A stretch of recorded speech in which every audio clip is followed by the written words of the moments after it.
The Holocaust was one of the darkest periods in history, where the Nazi regime in Germany systematically persecuted and murdered approximately 6 million Jewish people, along with millions of others, including Roma, disabled individuals, Poles, Soviet prisoners of war, and other minority groups. This genocide took place during World War II from 1941 to 1945 under Adolf Hitler's leadership, and it aimed to eliminate Jewish communities across Europe. The German government organized an open competition in 1994 to find a design that would appropriately honor the memory of the Holocaust Jewish victims. However, a second competition was launched in 1997 because none of them were chosen for construction. And finally, Peter Eisenman out as the winner with his abstract approach using 2,711 concrete. Some of you have visited the memorial to the murdered Jews of Europe, and some have not. Let's assume that both of us cannot see the top or the plan of the museum, except from pictures, G-maps, or you are in helicopter. From above, it looks like a pixel perfectly made by Eisenman, where the grid is a cavity, has about 95 cm for human circulation, and the result of the reduction is a few blocks. Why did Peter Eisenman design it like this? What inspired him? Eisenman considered the memorial as an infinite cemetery where there are so many stone slates lined up in a large area.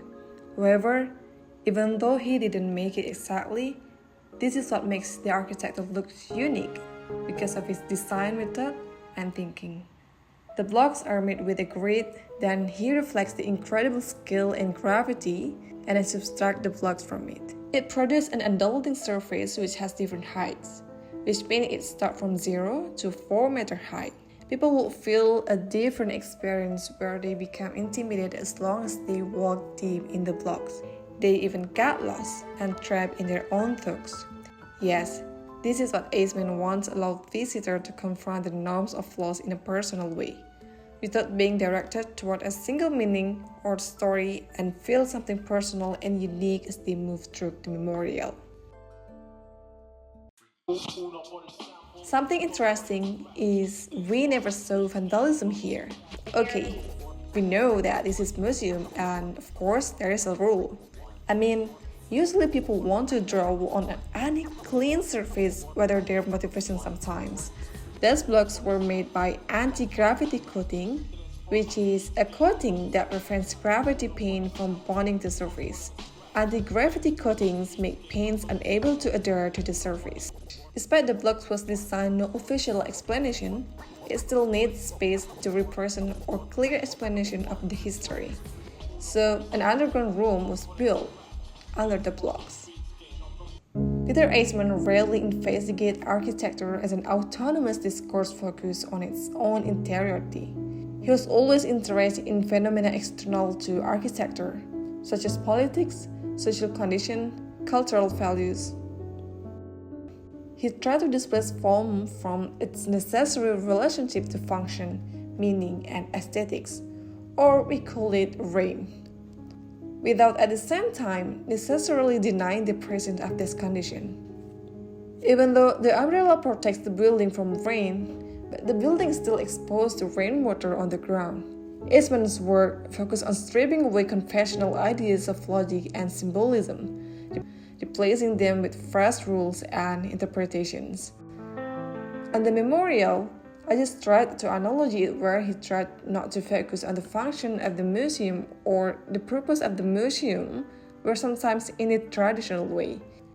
He applied with and created his method especially in Deconstructivism, which was influenced his friend Jacques Derrida, who is the contemporary philosopher. For example, in the aspect of core concept, Jacques Derrida's deconstructions, for him, meaning is fluid, never fixed, and open to multiple interpretation. So did Peter Eisenman's architectural adaptation. Building resists a single interpretation, inviting viewers to personal meaning. In addition, absence and void aspect, Jacques Derrida tried to explore the importance of absence as much as presence in creating meaning. And Peter Eisenman did incorporate void and empty space to symbolize absence, allowing for introspection.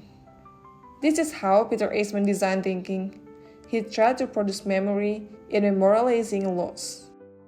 By leaving interpretation open, he allowed visitors to confront the enormity of loss in a personal way, without being directed toward a single meaning of story. The aim of the memorial to the martyrs Jews of Europe is indeed to interpret and evoke the memory of the Holocaust in a deeply personal and experiential way.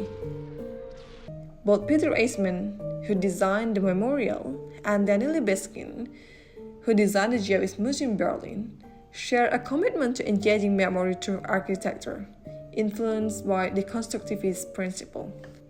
Daniel LIBESKIND's Jewish Museum Berlin embodies the desolation and fragmentation associated with the Holocaust through Jake's line, tilted walls, and the symbolic void, empty spaces running through the building. These voids represent the absence of Jewish life and cultural loss during the Holocaust, allowing visitors to feel the weight of absence and loss physically.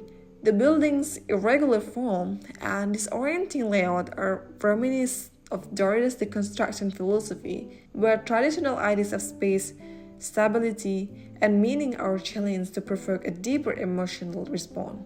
Maybe it should be explained in different videos.